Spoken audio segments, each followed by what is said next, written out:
Hello? Yes. Okay, good. Excellent. Right. Hello, everyone. Good evening. Can I just ask anyone who's up at the back just to come down now? We're going to start in a couple of minutes. But first, before we begin the event tonight, I just wanted to say a couple of words about the Danube Institute. So first of all, thank you to everyone for coming here today, this evening for this event. My name is Callum Nicholson. I'm Director of Research here at the Danube Institute. The Danube Institute is a think tank that works on a range of different issues. We have often quite a strong geopolitical focus, but we also deal with elements of history, and we try and, through the Danube Institute, illuminate things either about Hungary or Hungary's perspective on the world, particularly for an English-speaking audience. Today's event is a good example of this. So from robbery to reconciliation, how restitution rebuilt Jewish ties to Europe. And today we have two excellent speakers.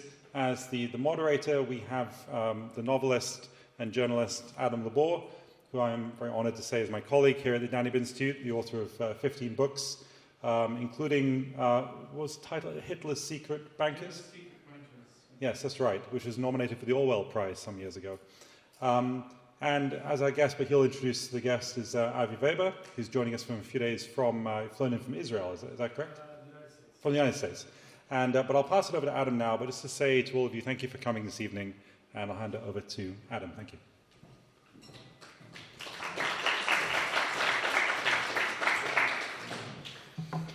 Thank you very much, Callum. Thank you all very much for coming this evening.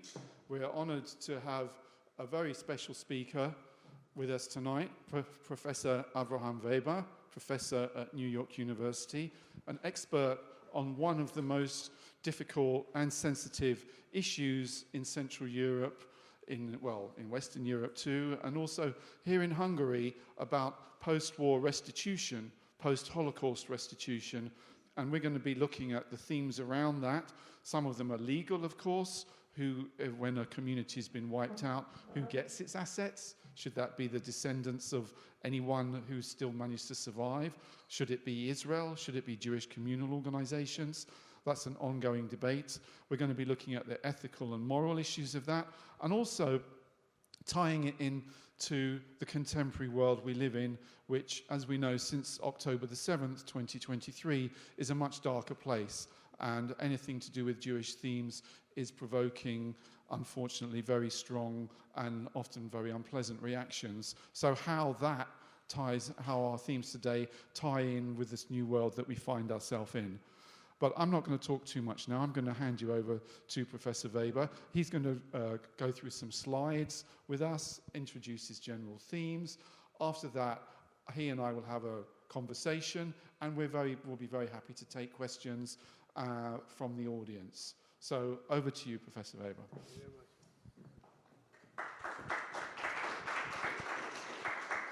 Thank you very much. I think I'm supposed to give a cue so that... Oh, perfect. The techniques always works well. So thank you very much for hosting me here today. I'm going to try and start off with some few minutes of giving some introduction to the topic so we can position ourselves better for the conversation that we're going to hold later. And of course, once that's done, we'll be more than happy to take questions and to engage in a dialogue with all of you. I'd like to start off with the beginning of the topic that we're talking about today, and that is the change between simple robbery and simple criminal acts to state-organized robbery and plunder. In 1935, under the regime of Adolf Hitler, the Nuremberg laws were introduced. Once the laws were introduced, people didn't see how far the Kelsenist thinking went. And under German legislation, under the very famous BGB that we all know in Central Europe, a simple line was changed and Jews lost their legal titles. The loss of legal titles meant that the new legislation after Nuremberg of 1935 meant that Jews were no longer people. They did not longer have the right to have any property. They did not have the right to be part of a society. And if you want to take a deeper look into what I'm describing right now, the creation of the dual state, there's a very famous book written by Ernst Fraenkel about this issue.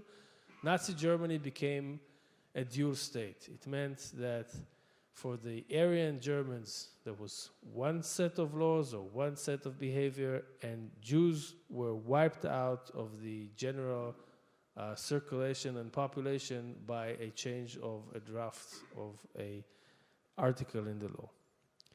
This also meant that at the end of the day, somebody had to be the owner of these properties.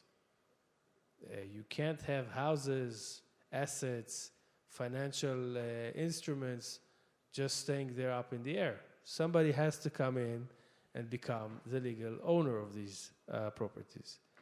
Hermann Göring, as early as 1937, held a very special conference in Berlin, where he thought of how the future war is to be financed and what should be the Jewish part in the process of extermination of the Jewish people. So, in simple words, how would Jews not only be exterminated, how would they contribute to these undertakings?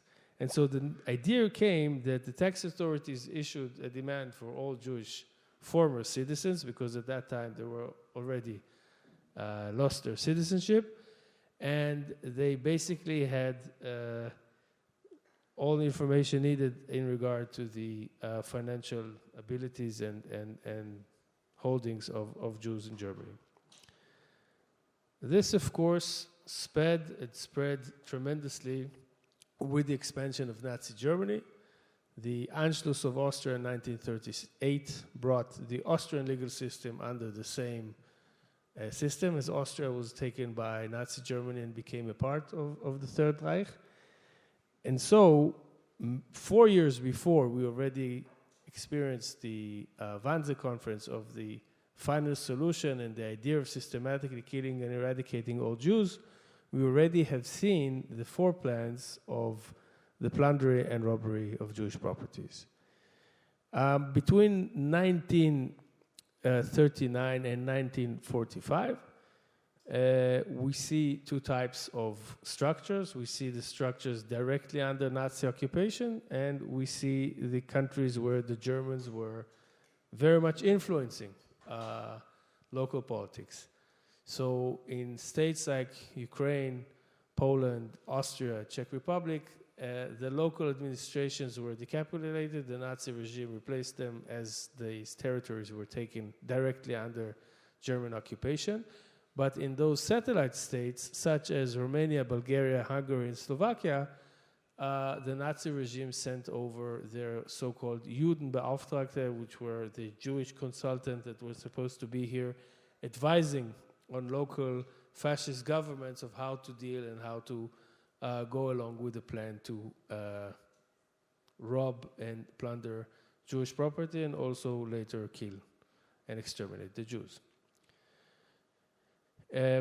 We had, in principle, two layers. The systematic robbery, which at the time, by the way, very important to notice, was legal.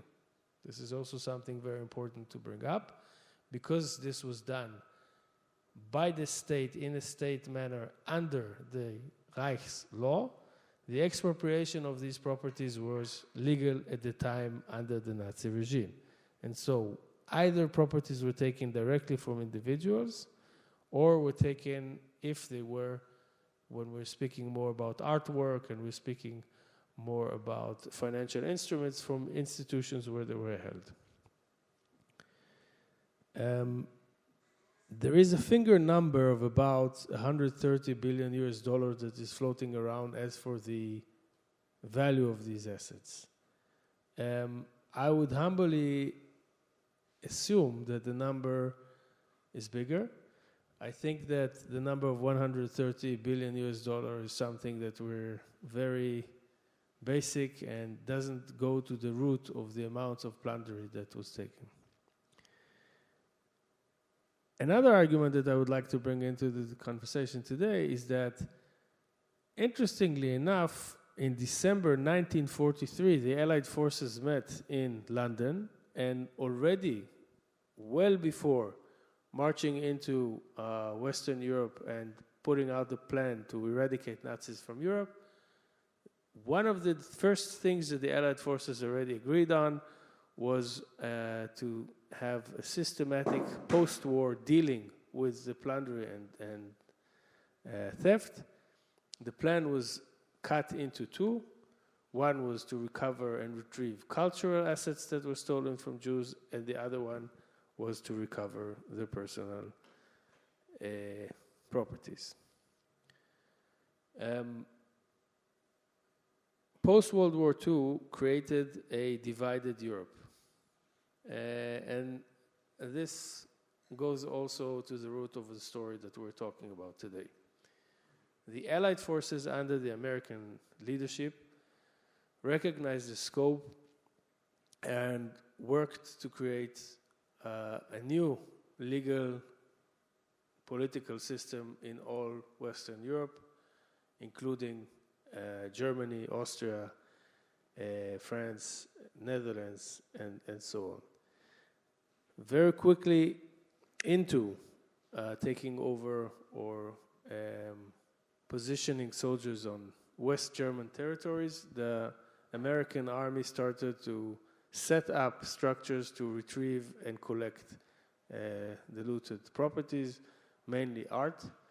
The collecting points, some very famous American Hollywood films were made on that, were open in three points. And members of the US military were highly engaged in trying to get hold of the lists and the Rosenberg data about stealing and robbing of art, mainly from France. One of the first interesting State of the Union that doesn't exist in Germany, but it is somewhat like the State of the Union of the German Chancellor Adenauer, was his speech held in 1951, acknowledging the responsibility, acknowledging the moral debt that is now lies before the new German young country. He used a term that is very controversial in many Jewish crises. He spoke of the unthinkable crimes conducted in the name of the German people. This is, of course, criticized because the term "in the name of" is very vague. And so, in a way, it recognizes the fault, it recognizes the responsibility of the German people for the robbery and for the Holocaust.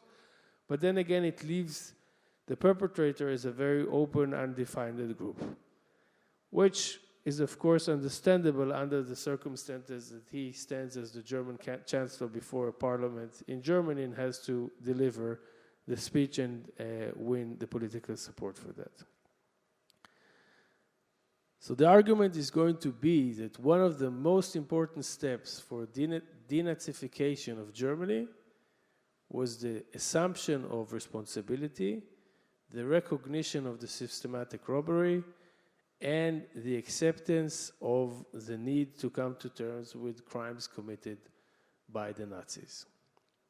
This, of course, leading to the Luxembourg Agreements of 1952, and the first legislation in Germany of the, I apologize, in German it's a long name, Bundesentschädigungsgesetz, which is the federal legislation for compensation, presented for the first time a very holistic codex of how restitution should be done by the Germans.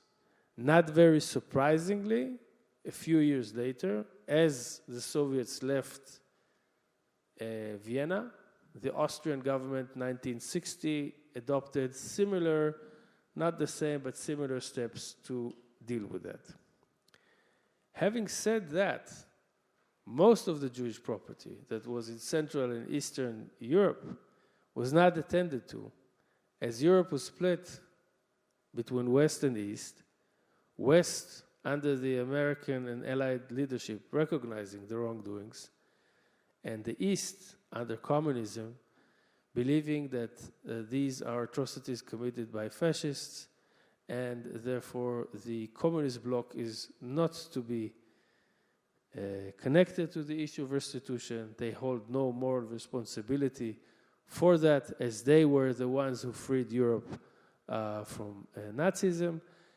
And as a third argument, the communist parties in each and every nation state claim that these robbed goods that were taken from the Nazis are to be seen as reparation. As you all know, war is a very expensive thing, and usually when war ends, the losing party pays reparation to the winning party. And in the eyes of the Soviet, many of this Jewish property that came into the hands of the new communist governments was to be seen as reparation, and therefore the Jewish people had nothing to do with that property. Wrong button.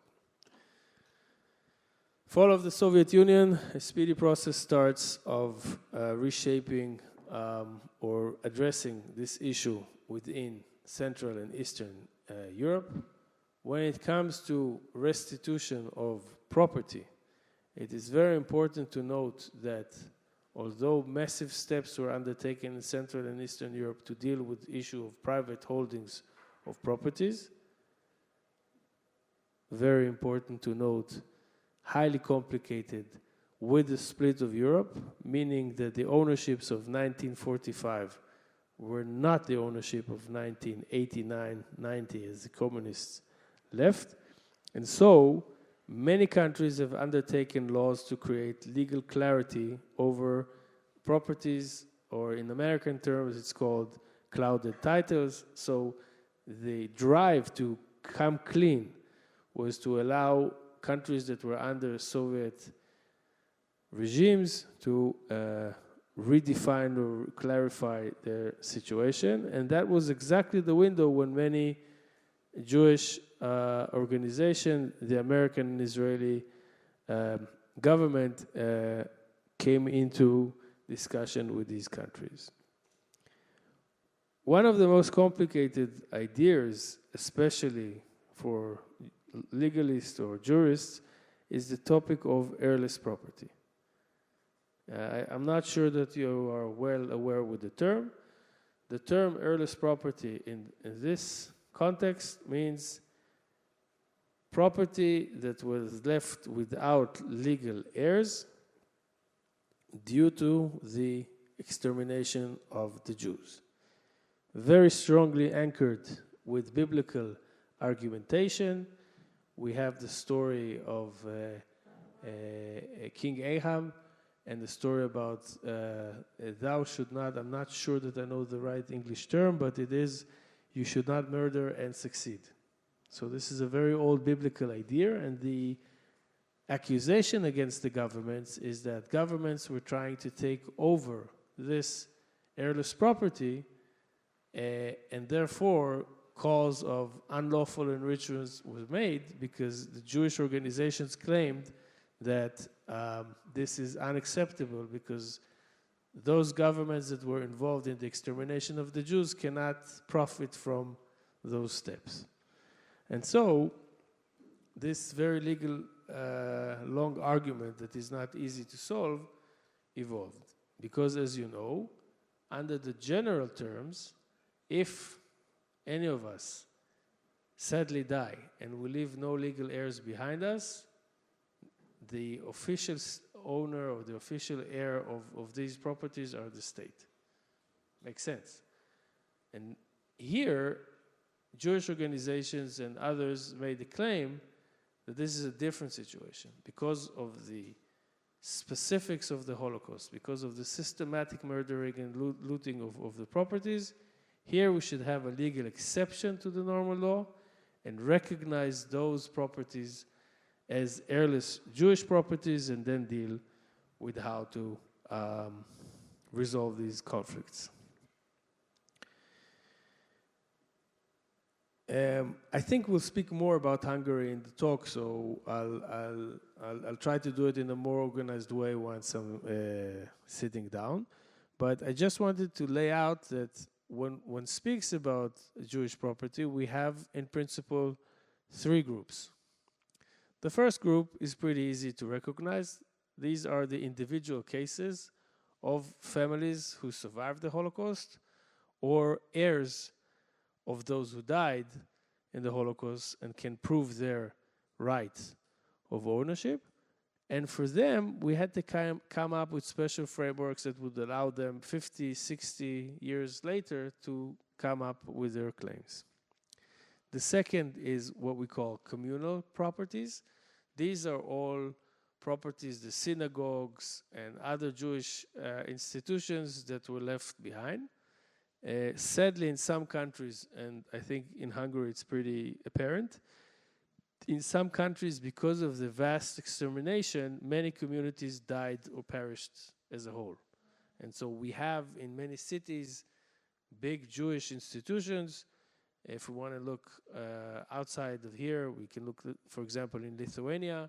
There also we'll see in Vilnius many Jewish schools, houses, synagogues that are left basically empty. And so the second head of claim would be the communal property. And the third one, as I said, was the heirless property, properties that we can identify as Jewish properties, but due to the Holocaust, sadly, no one alive to make the claim. So, approaching this issue, we always have to think in a pragmatic way. This is not going to be your normal litigation for a normal financial civil law case where you can speak a dollar for a dollar for 50 cents. There is, of course, an understanding that the more we go into communal properties and heirless properties, we, of course, encounter very large numbers that sometimes are almost unacceptable or unbearable for the nation states to deal with.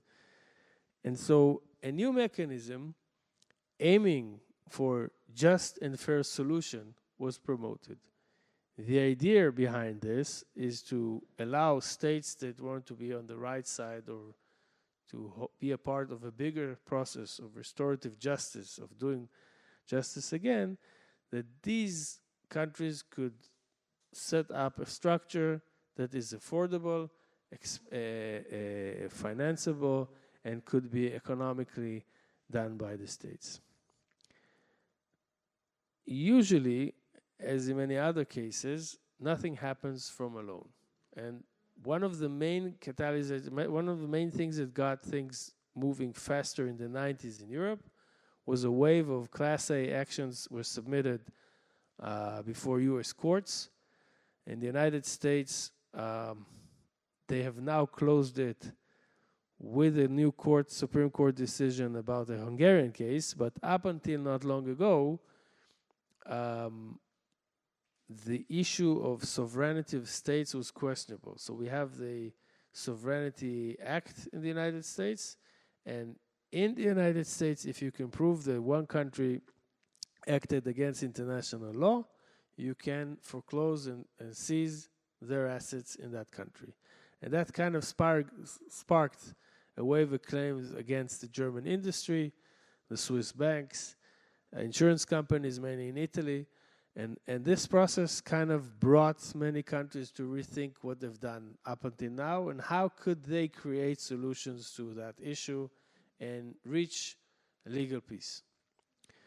So the idea that today is followed is to create a fund that creates or renders three solutions. The first is creating some sort of a symbolic, moral, but important gesture towards living survivors, and that is payments for survivor of the Holocaust from that specific state, endowing and securing funds for Holocaust studies and for youth exchange on the topic of the Holocaust. That is foreseeing the future. And doing that, we in a way secure that there would be a platform, or we create a platform for exchange of views and a dialogue between the nation state and the Jewish world. Um, Usually, once again, these funds are based on a political understanding between the nation state that is being accused of not dealing well with its past relating restitution of property and representatives of the Jewish world. As I said, it also brings in a very important dimension of the dialogue between the people, and so we see individual actions as of also collective actions in order to increase the contacts between the people.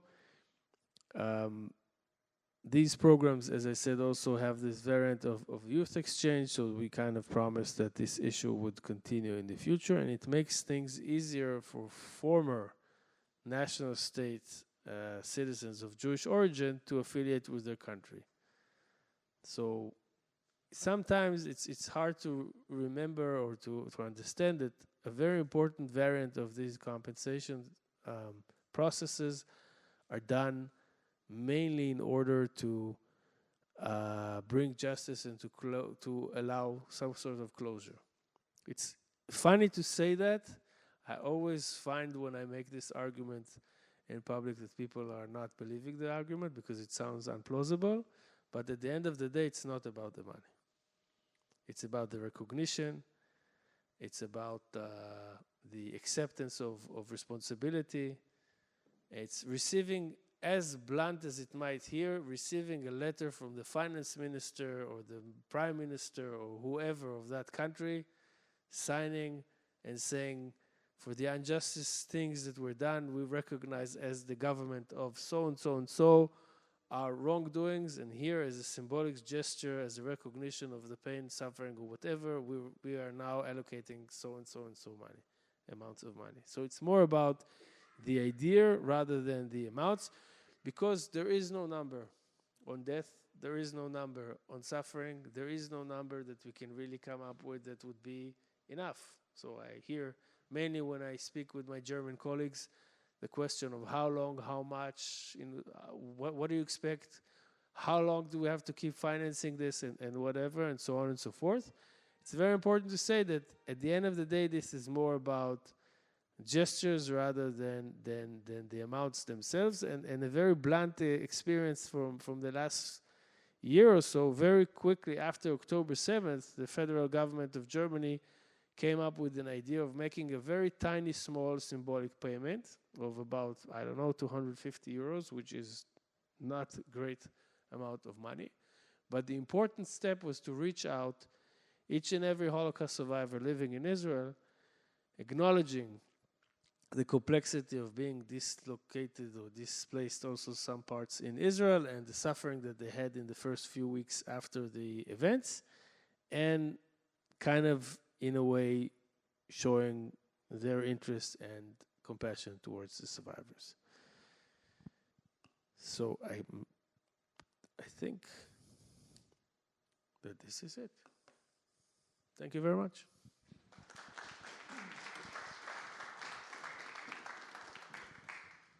Thank you very much, Professor. Really illuminating discussion of many of the issues. And I'd like to ask you almost a personal question. You're now an advisor to the Israeli government on this, so you're obviously an expert on it. How did you become involved in this? Why did you specialize in restitution? So my story is not that original. I grew up in a house that dealt with these issues mainly with Germany. My grandfather came to Israel. He emigrated from Romania, and very quickly after coming to Israel, set up this private practice that was supporting and helping Holocaust survivors. So when I grew up... When was that? What kind of year was that? He opened shop in the 60s, but 60s. That's kind of something that I grew up with because my father went in a way in his footsteps, and so as a small kid, I can remember being there, seeing the people, hearing their stories, and this is something that I swore as a young kid that I will never be involved with it, and life takes you elsewhere. But yes, yeah. Well, we often all make promises to ourselves when we're young kids about things that don't always work out. You know. But looping back to the start of your presentation, the Nazi robbery was state-sponsored and state-organized. How much of it do you think was robbery just for plunder and greed's sake, and how much of it was needed to fund the war machine, the Nazi war machine? So, when we speak about robbery, we usually hear about the big cases when we speak about these properties. So we know of the film Woman in Gold. Yes, yeah, about the Sheila picture. And so we draw our attention to the very big issues, the very big stories that make the big headlines in the papers and whatever. But the robbery was much simpler. The robbery started in small amounts. The robbery was so masterminded that even, funny or strangely enough, Jewish workers in ghettos in Poland were the last pennies that they had, or whatever they still had, was stolen for them to pay for the so-called Nazi Reichs war ministry or whatever. But everyone knows that, although proclaimed otherwise, Hermann Göring and his colleagues were very fond of very good fine art that they could show in public. So they spoke all against this degenerate art and so on, but if you would walk to their villas or you would visit them in their private estates, you would see these paintings. So I would say the simple robbery of taking over bank accounts and stocks and insurance, that went into the German war machine, and that helped finance in a way the war. I'm not saying very substantial amounts of it, but at least a share amount was from that money. And again, we always have an idea about the big stories, so we multiply that in our heads, but most Jews were not rich. We had a few very successful elite people in Germany, Poland, Hungary as well, Romania, but the vast majority of the people were simple people that had not a lot of money, but whatever they had was stolen, just because they were Jews. When I looked at some of these themes for my book, I was struck by the really organized nature of it. So you mentioned about the Anschluss, and when Germany absorbed Austria or other countries, a lot of work, a lot of thought went into how to absorb them financially, how to absorb those economies, how to plunder the holdings and the possessions of the Jewish populations of those countries. And one thing that always struck me was that a lot of the people that were involved in that still prospered after the Second World War. You mentioned Adenauer's famous kind of admission of what was done in our name, but a lot of the same businesses, the same industrial leaders, the same firms like IG Farben, which ran its own camp at Auschwitz, which made Zyklon B. Before the war, it was composed of BASF, AGFA, Bayer, and some other companies. After the war, it was broken up again. The same people went to prison for a few months, then came out, and were running those companies again. There was a man called Karl Blessing who was very involved in the Anschluss, and he thought it through so carefully that when they were going to confiscate the assets of the Jewish population of Austria, he knew that they would start selling their state bonds to get some money. So they even thought it through so much that they put a limit on everyone in Austria could only sell state bonds to 1,000 Reichsmarks or something like that, because if everyone sold their state bonds, the value of the state bonds would go down. So it was really, really well thought out. Of course, after the war, what happened to Karl Blessing? He became president of the Bundesbank for many years and became a very honored banker in international financial circles. So it seems that, whatever ethical steps were taken after the war, there was still a lot of moral ambiguity about the people that were responsible for it, for what happened in that robbery. So, well, I spoke very quickly or very briefly about the notion of denazification of Germany. Yeah, you mentioned that, yeah. The word itself sounds very impressive. Very, Very impressive. yes. It shows like as if there's an attempt to clear and purge Germany and create a new Germany or whatever. But very quickly into the beginning of this operation, they figured out that most of them were somehow involved with the Nazi Party. And so I'll touch on your example and give another example.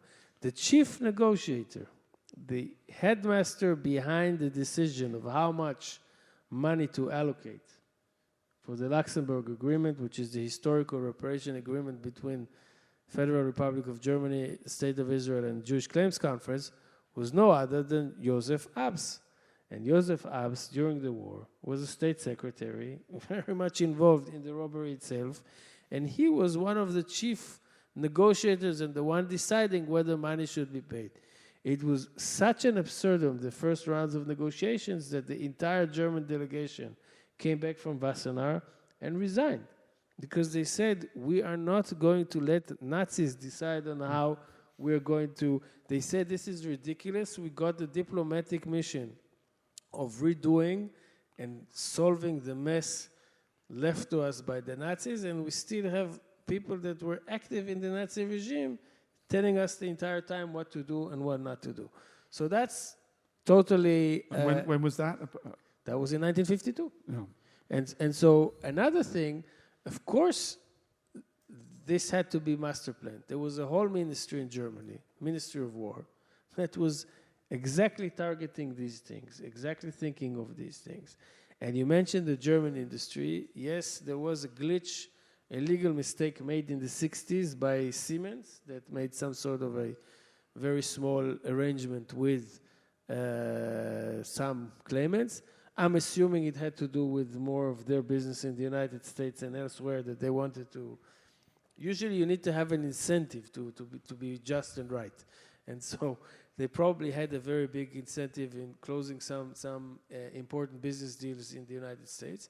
But up until 2000, the entire German industry, including companies that you've mentioned, including banks that actively cooperated in freezing accounts and stealing money, they were not accountable. And so this process is sadly still ongoing. We are over 80 years since the end of the Holocaust, and still negotiations are taking place. What negotiations are still taking place now? So we have a variety of countries, and again, very important in the slides, I refer to that in the Adenauer speech. There is a very clear pattern of how do states come clean. First, the head of state has to recognize the responsibility of the states towards the crimes, so one knows what are we speaking about. It's also very important. Everyone thinks of certain countries in Eastern and Central Europe that are still unaccountable, but we have quite a lot of countries in the West that haven't done or didn't do their share in solving these issues.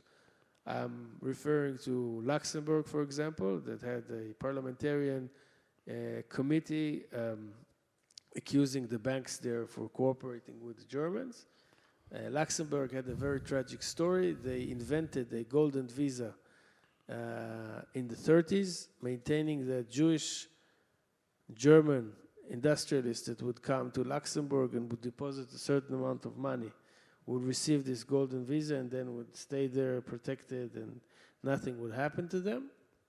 The first part of the bargain happened. 3,300 German Jews came with quite a lot of money, valued with almost $400 million in those value times. $400 million in the 1930s. In the 1930s. So billions now. Billions now. And somehow, once they crossed the border, there was a revolving door and they were put on German trucks and taken back to Germany to be exterminated.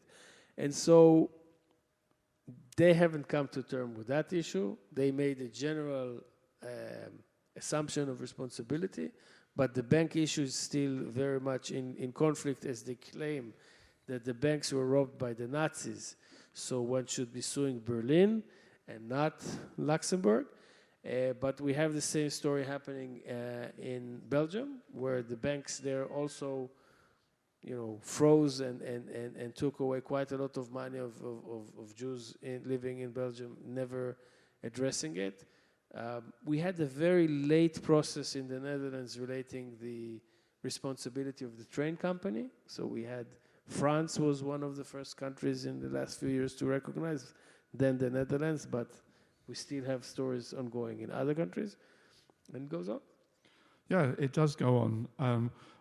With the Swiss banks, eventually they did make a settlement for about 1.2 billion, but in the late 1990s, and that was agreed. But they were so difficult and obstructed the payout of the settlement that the Judge Corman in New York actually had to issue a legal opinion saying how appalled he was that this settlement had been agreed, but at every single stage virtually, the banks were obstructing, were being very unhelpful, being really difficult to pay out the money. That was a settlement that had been agreed, and he was so angry that he had to issue an official legal opinion about it. So it's still a reluctance among some parties. So here's a good case, or a very good example of a practical dilemma. Okay? A practical dilemma in this case is as follows. The Swiss banks offered 1.2, or were inclined to offer 1.2 billion US dollars to be paid out in various plans. About 6 months ago, US Senate Committee of Finance drew a very long report of about 300 pages, proving that the entire documentation provided by Credit Suisse is forged, and that they've withheld crucial information that would have changed dramatically the negotiations. And so now we have a very practical, as I said, a practical dilemma. We had a deal that was backed by the Department of State, where the US government offered willingly, knowingly, consensually a legal peace to the Swiss banks. So now the Swiss banks are showing up and say, wait a minute, we had a waiver and you signed that waiver. And so Senate is now discussing whether that fact that in this specific case the bank actively withheld information and lied during the process, would that allow them for the first time to back down from their... does that invalidate the waiver? It doesn't invalidate the waiver. And now, what do you think, Professor? I would argue, and that is knowing probably how these things usually happen. The practical truth is that most probably this will not be opened, because then the United States will lose a very important tool that it has in its negotiating powers with others. If you lose your credibility on this, if I am unable to give you my word and follow it, then we touch upon clouded titles that we spoke before and legal clarity. At a certain point in life, and this is very harsh, also when you come to speak about individual claims of Holocaust survivors, there are deadlines in life. And once these deadlines are passed, one can always ask the question, why was this research not done 15 years ago when the case was ongoing? The case took 5 years. So where were the people? Now, do I think that it will end with no consequences? Of course not. We're also realistic there. And at a certain point, I'm pretty sure that this report of the US Senate will be also adopted by the state controllers on different states in the United States of America. And the state controllers can very easily decide that no state money will go through Swiss banks. And then we can always find another headline or another reason or another correction or inflation, or I don't know what they'll come up with. I'm sure that some additional settlement will come around in the next few years. But it is very important to remember that the leap between the political, moral assumption of responsibility until the final flesh and blood of the arrangement that is reached, it's always an unpleasant trip. I can tell you, as someone that has been accompanied some of these negotiations over the years. Sometimes you sit in a room and also the negotiator across the table is uncomfortable with the situation. But that's the way these things go. So do you think that the original agreement should stand then, even if it turns out that the terms on which it were agreed were false?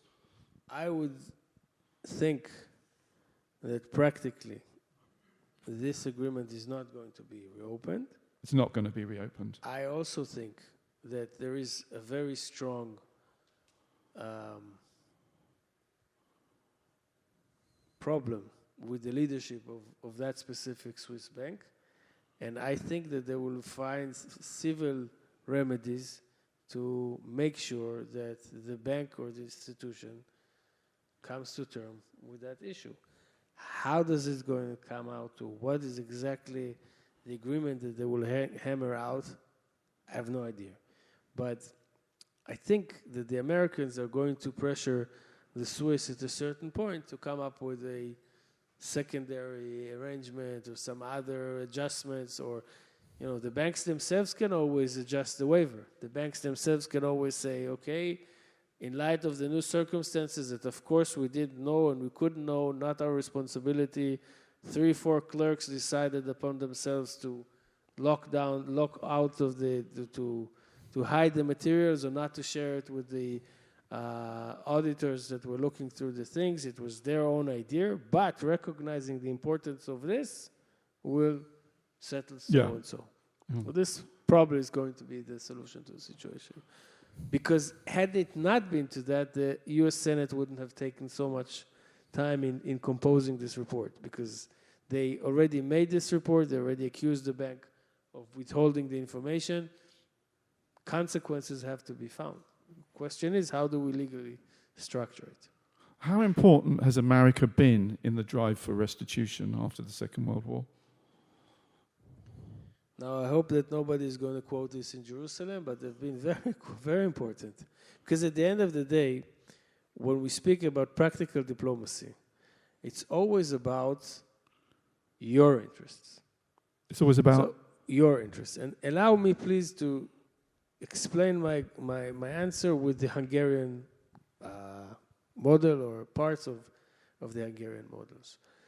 Hungary has a very special legal structure when it comes to compensation and restitution. Hungary, in the interim time or the interim period between end of the war and the assumption of power here of communism, so 45 to 48, let's say.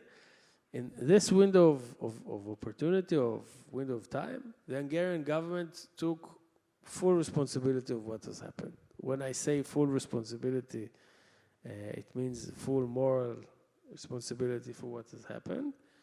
Basically, did their best under the circumstances, like in any other civilian here, Hungarian, to come to terms with the private properties, and committed themselves in the very famous Paris Agreement, I think it was 1947, if I'm not mistaken, in the scope of the entire reparations that they've agreed upon. They have set a special capital for issue relating to heritage property.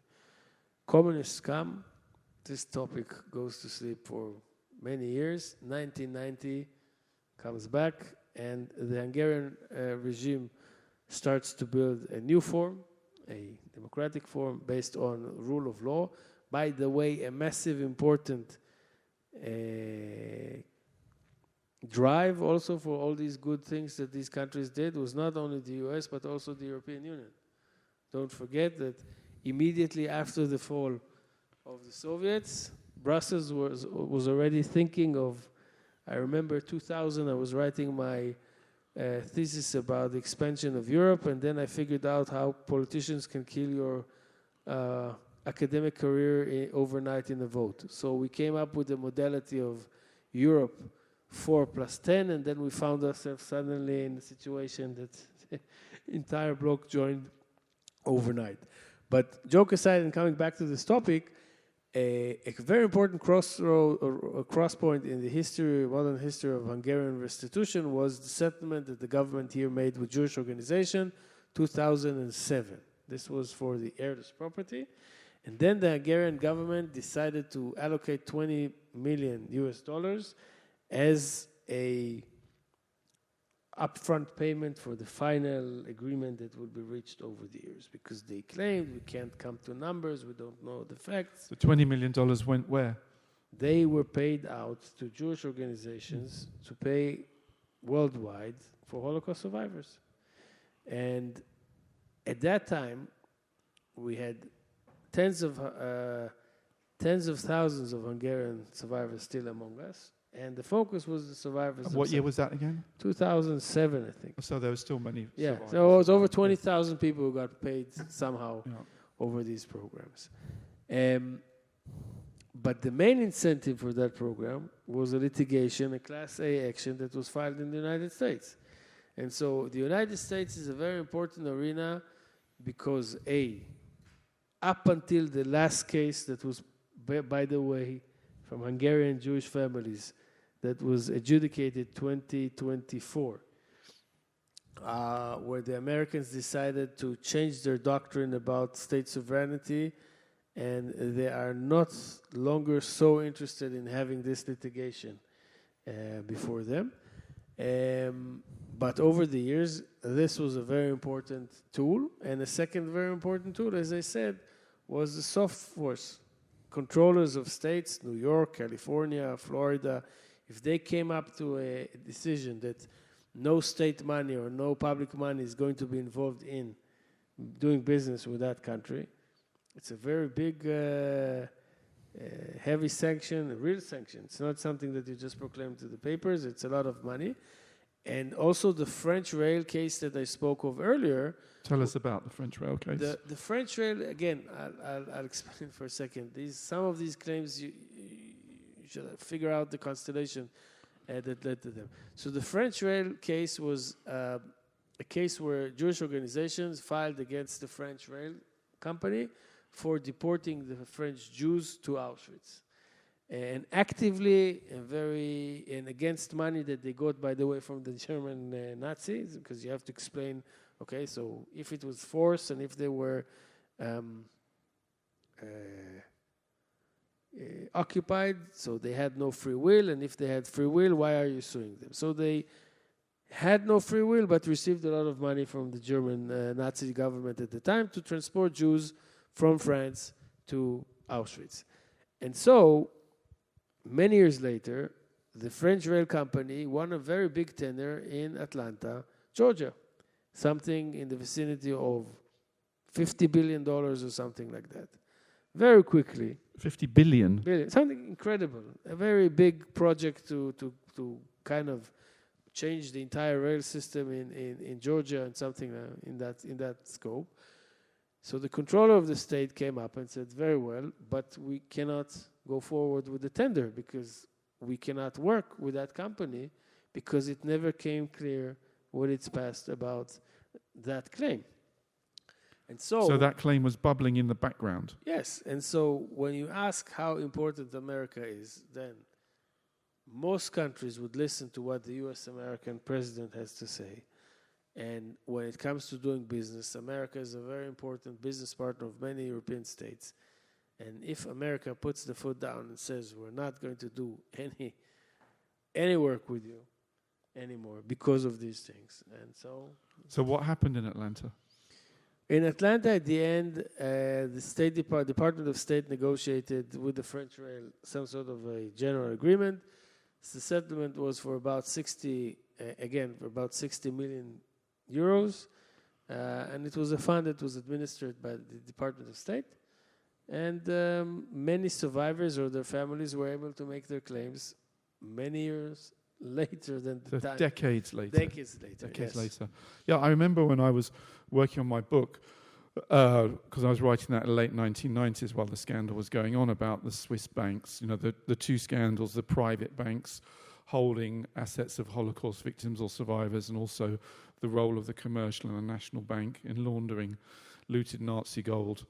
And they weren't very, initially they were just stonewalling and saying nothing to do with us and we didn't do it and denying any help. And then as soon as the Senate Banking Committee got involved, Senator D'Amato I remember, it shifted quite quickly.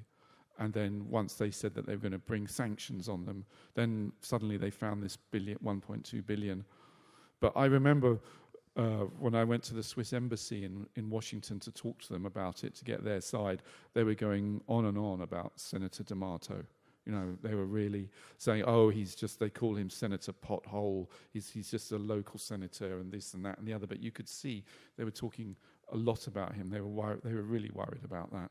And that's what made the change. And I remember also speaking to the Jewish organizations, and they told me they could track how this was going as to how they were treated. You know, when they first got in touch with the banks, they wouldn't even take their calls. Then after a while, they would have a meeting with them, but you know, in the lobby of the hotel for 5 minutes, then maybe in the coffee shop, and eventually, when the pressure was really on, they had a serious meeting in a proper executive room in the hotel. The same, by the way, happened with the German industry fund. That was the same story. With the German industry fund. In 2000, the German industry, not really, but in headline, the German industry came together with 5 billion euros and created a fund. Now, half of it was funded by the state.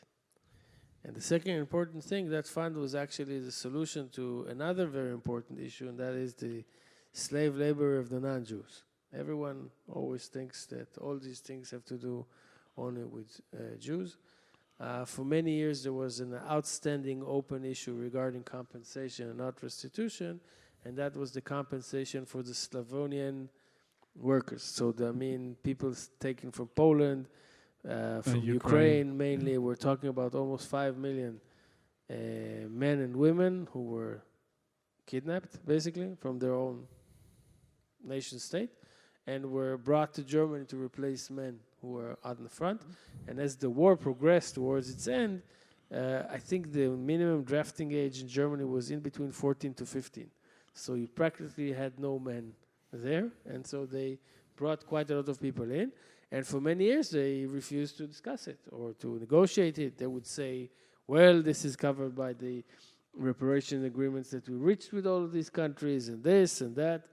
And again, why was this solved? Because the big German companies had very big tenders that they were focusing on in the United States. It was very clear that without a settlement, no business could be concluded. And these are the leverages that you need in order to get these deals done. That was an interesting settlement, though, because I know firstly the sums that the people agreed were quite small, like $1,500 or a few thousand Deutschmarks, not very much considering that they'd been slave laborers for several years. And also there was some disquiet, which the Americans denied, that the State Department had forced them to settle because they wanted to keep good trade relations with Germany.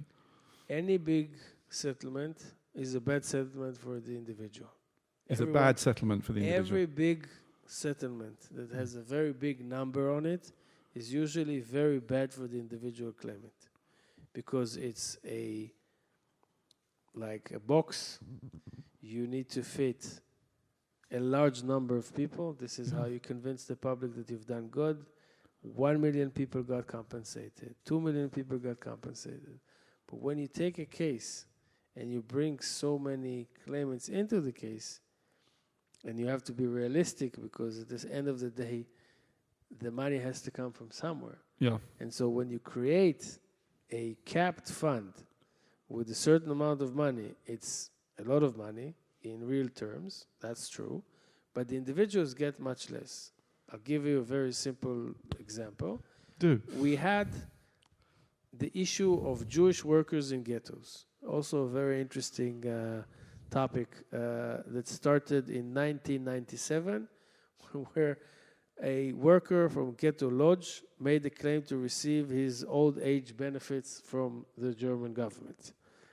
As someone who'd contributed by working in the Lodge Ghetto for the Germans. Correct. And as I said before, the Judenrat was forced to pay money for every worker in the ghetto, because every worker in the ghetto was perceived as somebody working within the scope or within the territory of the German Reich, And according to German labor law, if you work, you have to pay Social Security.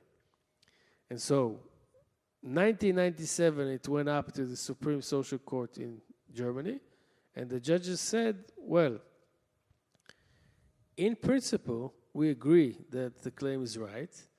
Practically, there is no legal structure that we can get these payments done, and defer the issue to the Bundestag to make a new legislation that would allow the ghetto workers to apply for the social benefits. What happened? The legislation came out 5 years later in a speedy process. Nobody knows until today why it went that way. And it took about another 5 years for another case to reach the Supreme Court in order to clarify the legislation. By now, about 80,000 people have received their pensions, and the federal government has paid on this issue over 5 to 6 billion euros. And if So it worked? It worked because, again, it was an individual-based case. There was a law. Each person had to come in and make his case, and therefore the allocated sum of money wasn't discounted. Because, once again, you can't have them both. You either create a speedy, non-legal, non-bureaucratic step where you come in, you show your passport, you prove that you come from that country, that you were in the time of the Holocaust under some sort of Nazi ruling or whatever, and that you get this very simple lump sum. Or you substantiate an entire case based on your individual case. I worked for 4 years in a ghetto. I was 15 when the persecution started. I worked as a physician in the ghetto. I worked as a teacher in the ghetto. So all these individual components play out to the sum of money that is going to be allocated individually. And so many times the idea or the drive to get a general big settlement is more important for the people who settle, or the states decide to settle. On the people and the people are left. Sued. Yeah. So it's more in their interest. That's so interesting. We're going to move to questions in a minute, but I'd just like to ask you one more question. You have talked about Hungary a bit, but is there, as we're in Hungary and at the Danube Institute in Budapest, is there anything else you'd like to say about Hungary's record in restitution and dealing with Holocaust survivors and the assets of Jewish people? So, as I said, we can divide it to two. I'll start with a positive because it's important to note what's been done. So we have a 2017 speech held at Hungarian Parliament by Viktor Orban, recognizing the Hungarian part of the persecution of the Jews, which in many ways, for some of you might sound redundant, but it meant a lot to the Jewish community of Hungarian origins. The mere fact that head of state undertook responsibilities for what has happened is priceless. And that was in 2017? 2017. Prime Minister Orban. Right. Before that, as I said, Hungary has resolved most of its individual or private properties one way or another, and with other structures such as state funds still take care of Holocaust survivors. Now, I said before, it is very hard to hit the right number because there is no real number for the suffering, or there is no real plug number. You can't quantify and therefore, I think that over the years they developed some programs, especially to take care of Holocaust survivors living in Hungary, but also outside of Hungary. And I think also in that respect they did quite well. What still stays to see is how they will deal with the remaining claim of the heirless property that I've mentioned before. There is a dispute between the sides as per whether this was resolved or not. I'm probably betting that the solution is going to be very similar to the solution that will be found with the Swiss banks, and so there will be some sort of, both sides will have to take a leap of faith or to go towards the other side in order to resolve it. And I hope that the solution would be such that it would be based on fair and just means that would allow both nations to grow. And if I can send out, like, from my experience, like my 10 cents to whatever this process has been Please in the do. last 25 years. I think it's incrementally important, and I think that if you take the case of Germany and you see the very strong ties today between Israelis and Germans, also on street level. I grew up where it was, when in Israel at times that you shouldn't speak German. I only learned German at the age of 25 because it was an embarrassment to speak German. For my father's generation that was born after the war, me going to study in Berlin and attending German schools was unthinkable, but that happened. Today, if you want to sell well in Israel, one of the biggest top brands of sunglasses is a invention of a German name with referencing of Berlin as one of your best ways of marketing products in Israel. So I'd like to say that although financially painful somehow, these processes do have a cleansing effect on the relations, and they help people grow stronger. And nowadays, that's particularly important. I think I mentioned before the issue of this small symbolic payment made after October 7th. I think that... Yes, you did. Yeah. I think that... I don't want to divert from... let's put it this way. I don't want to be like a typical Israeli politician having the portfolio of education and speaking about defense. So I will not go into the geopolitical situation that we currently have. But in this specific issue, Holocaust, memory of the Holocaust, studying of the Holocaust, I have experienced in the last 3 years that I've been living in the United States and teaching in universities, the ignorance of people relating to Holocaust, what has happened. In the what was American conducted universities? In American universities. Including your own, including New York? Yes, that's why very soon after October 7th, they inaugurated the Institution for Anti-Semitism Studies. It opened only after October 7th in New York. And it's not the only university. Now, I'm not going into what you read nowadays in the papers about how the Trump administration is bashing universities on the issues of anti-Semitism. I totally don't want to comment on that.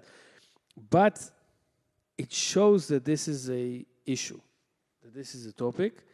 And I would argue that the more we learn, the more we talk, the more we deal with unpleasant things in our past, the easier and better it is. I see countries, even small countries, such as Serbia, that is a very poor and Such as which one? Serbia. Serbia. Yeah, nothing, if anyone hears of Serbia, this is not something that I'm saying against Serbia as such, but Serbia made a big step 2016 by creating such a fund like I've described today before you, and a very large amount of that sum goes today to academic exchange and research and bringing Israelis there and bringing Serbians to Israel. And these things are a process. I know we all live in a TikTok world. We want to have the solution done yesterday, especially if you're Israeli. Those of you who know Israelis know that we have a time span, patience of... You have the best reputation for patience. Yes. And not cutting people into their words and not explaining the world. But aside to that, I think that these processes are highly important because they allow an open dialogue. That's so interesting. So you're saying that the process of restitution, once beyond the financial settlement is agreed, is an ongoing thing about dialogue, coming together, opening channels, ensuring that people are talking and studying and communicating. I haven't made a study yet, and that's perhaps the topic of my second article, because I still owe one article to Professor Beer there. But I think it would be very interesting to look into the correlation between the way that countries dealt with their restitution compensation past and the way that they deal today with anti-Semitism. And this is very important, because if you're committed into a very meaningful process, you will know also how to deal with issues relating to anti-Semitism, because you understand the moral responsibility that you have towards your former citizens of Jewish origin.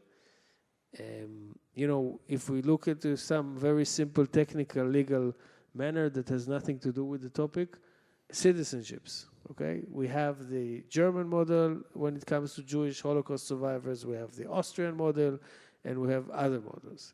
The German model is very interesting. It recognizes the right, the inherent right of the person to receive his citizenship, and makes the legal assumption that he is a citizen, but they don't force the people to receive the papers. So you have to don't force the people to receive the papers, because they understand that there are some Holocaust survivors that are unhappy or feeling uncomfortable with carrying the German passport. But legally, the first norm is that all former Jewish German citizens are citizens again. So they abolished the Nuremberg laws of 1935, and any of them has to actively apply, because if you don't actively apply and request, you're not assumed as a German citizen. Right. The Austrians, for example, have a total different model.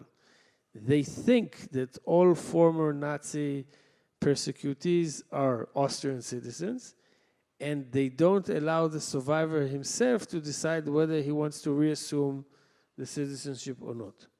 On a practical level, it means nothing, because if a person doesn't apply for citizenship, he's not going to be stopped at the Vienna airport and thrown a new, fresh Austrian passport. But there is a lot of conceptual things that have to deal with the specialities of the wrongdoings with the former nationals of Jewish origin.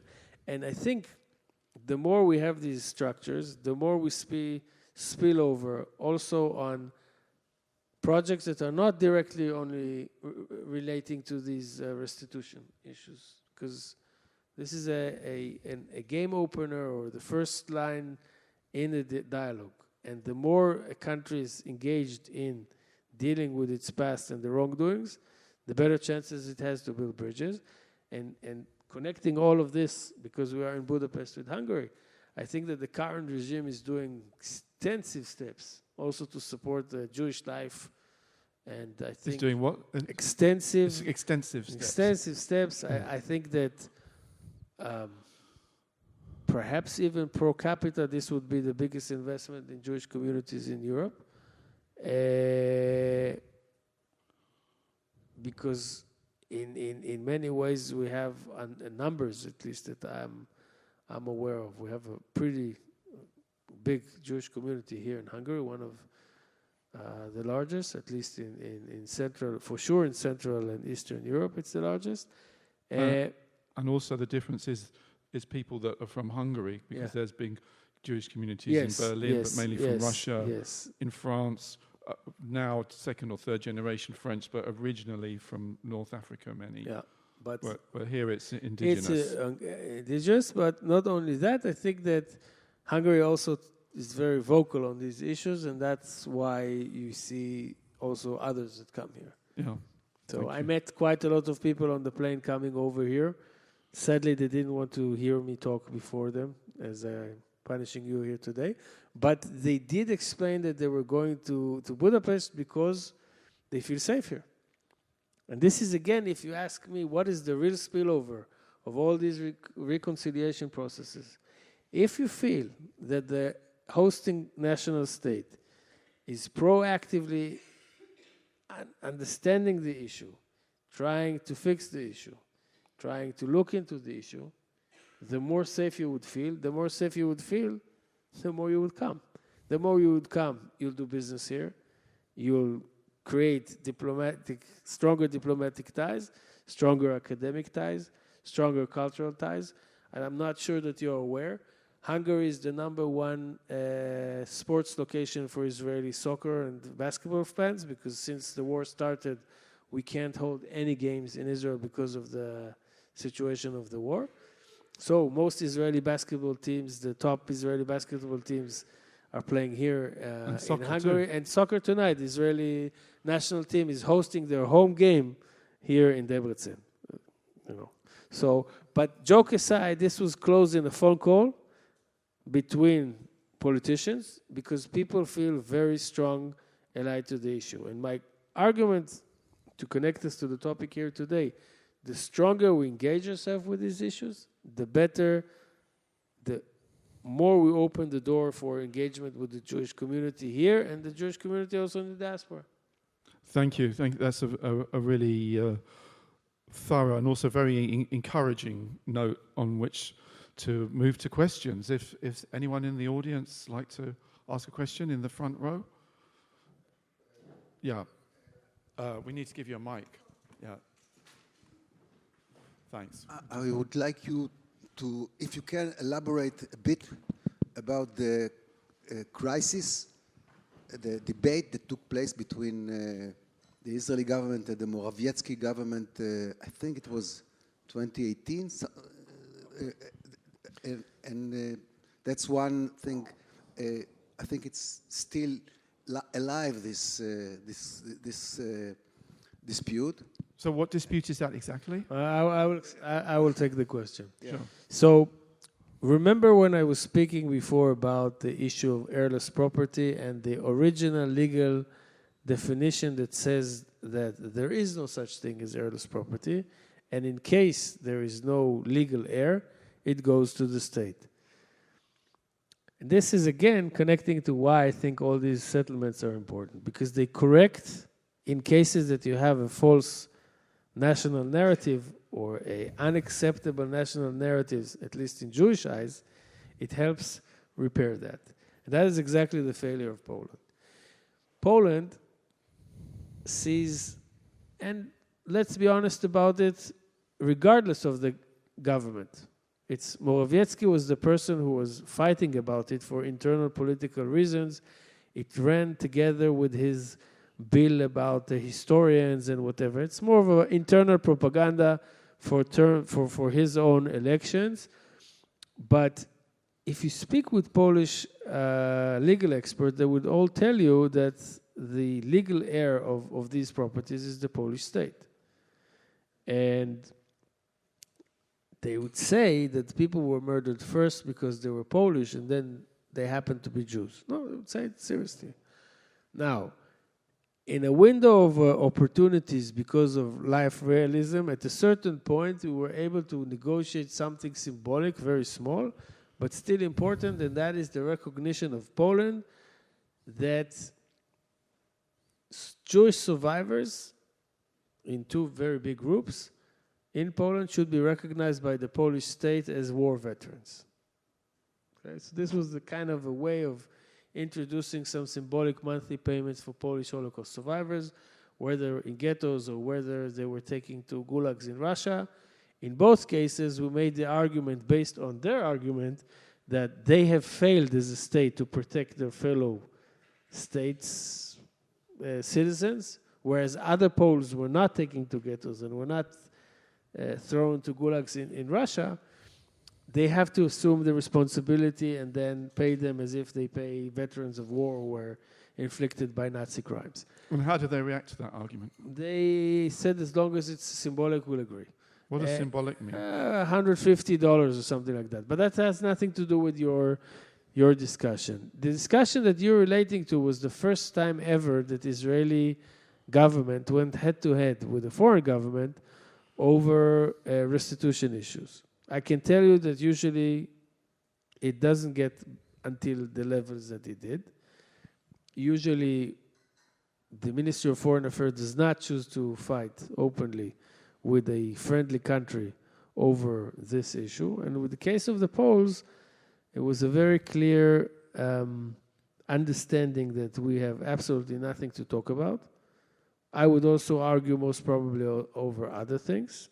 So I was not a part of those internal debates, but I'm pretty much sure that there were other issues that got the Israelis very upset, and they found this specific issue something that they would feel very comfortable to fight with.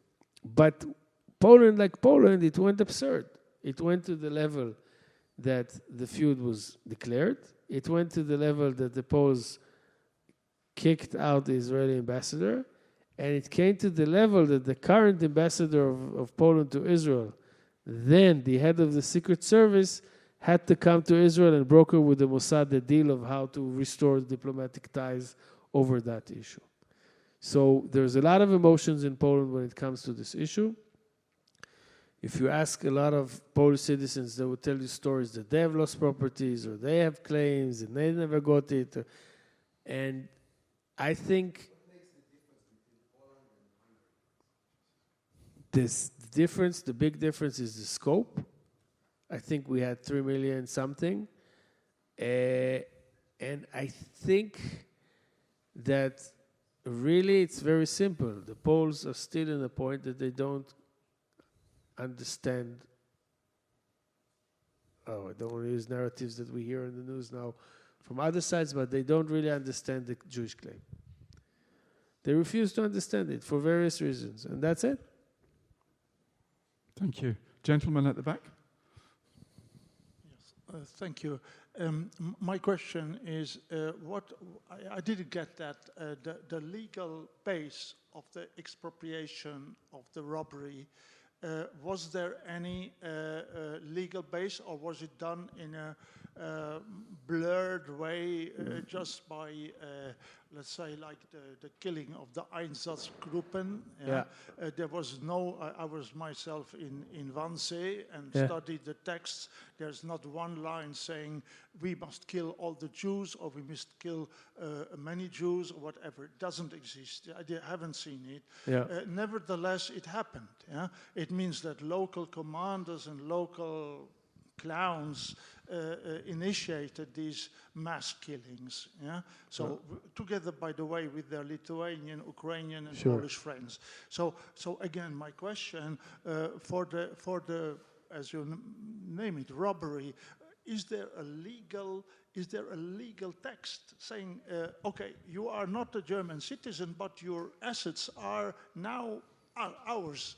The Turks, just a last sentence, the Turks, for instance, who kicked out the Greek in the 1920s, always respected the property as long as it was written down in the cadastral documents. So, yeah, that's my question. So I tried to explain before, and I'll try to do it now very simply and very briefly. The Nuremberg laws of 1935 erased the Jews from legal sphere. Jews were no longer bearers of rights. This means that if I had a very big house somewhere and I can no longer hold the house, somebody needs to hold the house. That's simple. And so where proactively no changes were made in the cadastre and ownerships were not changed, good. Families came 1945, the 10th of May, to the city hall and claimed their properties, and they got it. But when it comes to tangible and movable and financial bank accounts and whatever, this was all wiped out and erased because they did not have any ability to hold these assets, and somebody needs to hold these assets. So a pretty speedy process of rebranding, rechanging, reshifting of the properties took place. That's simple. Yes, please.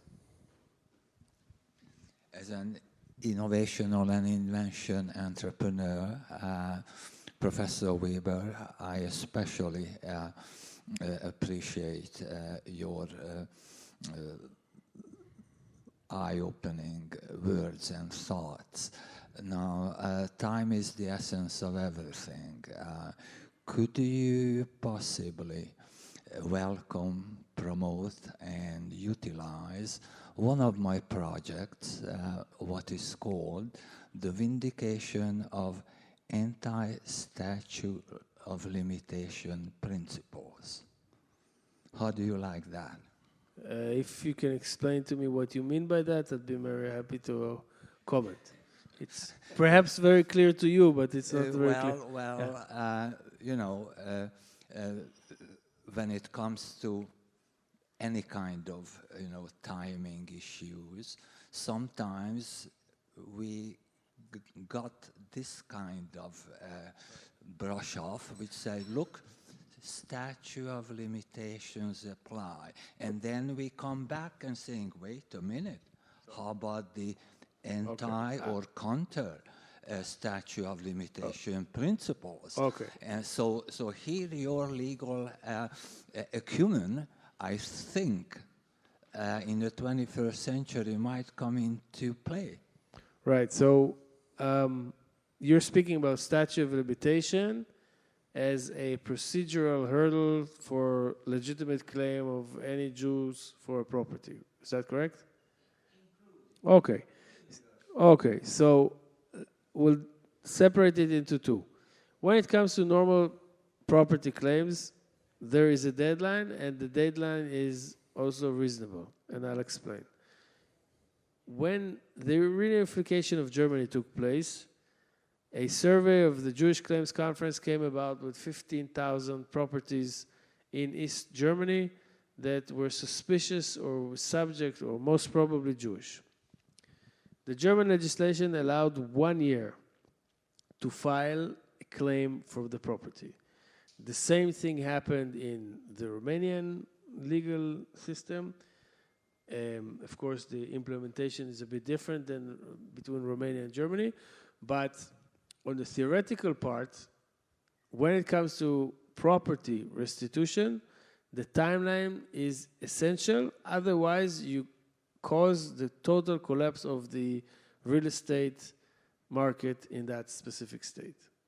So up until now, people are trading in Warsaw, which has the most strange real estate regime in the world, because as you know from the pictures, at the end of the war, the entire center of Warsaw was bombarded to ashes. And so the first communist regime who came into force basically expropriated the entire city center. So most of the properties there have some sort of question of legal clouded titles and so, of course, you need to set up some sort of a statute of limitation. Otherwise, you cannot get any clarity whatsoever. In other things where it's simpler, art. What is the damage if you stole a Matisse from my family and you put it up in a national museum? What is the damage if I show up today with the documentation and show and claim that this was my painting? I never knew that it was presented here in Budapest, in, let's say, the National Museum. I've just figured it out. Here is my paper trail to show that my family owns the painting. So, of course, in today's world, when we speak about restitution of looted art, statute of limitation is not such a rigid issue anymore. So it also depends on the practical implementation of the suit that you're making. Well, thank you. And on that note, I think we'll bring our event to a close. I'd like to thank very much again Professor Weber for a really insightful, thought-provoking and really interesting presentation, especially very encouraging at the end that restitution is not merely about getting paintings and buildings back or pensions, as important as those things are, but it's a psychic. I can cut it because you just reminded me of something very important that would show you how this would happen. The Dutch government has recently changed its whole perception about restitution of heirless arts, and has assigned or changed the titleship or ownership of 5,000 very important paintings in the Netherlands to the Jewish community. Now, you would ask yourself, what does the Jewish community has to do with 5,000 paintings? What are they going to do with that? Are they going to sell it? Are they going to put it in a special museum? No. They came to terms with the Dutch government on a long-term loan agreement. That loan agreement will help subsidize some of the programs of the Jewish community in the Netherlands. And in return, the Jewish community of the Netherlands is giving the Dutch state full usage of those properties. And that is, again, one way of resolving. So it doesn't have to be a zero-sum game. Correct. Yeah, great. Thank you very much.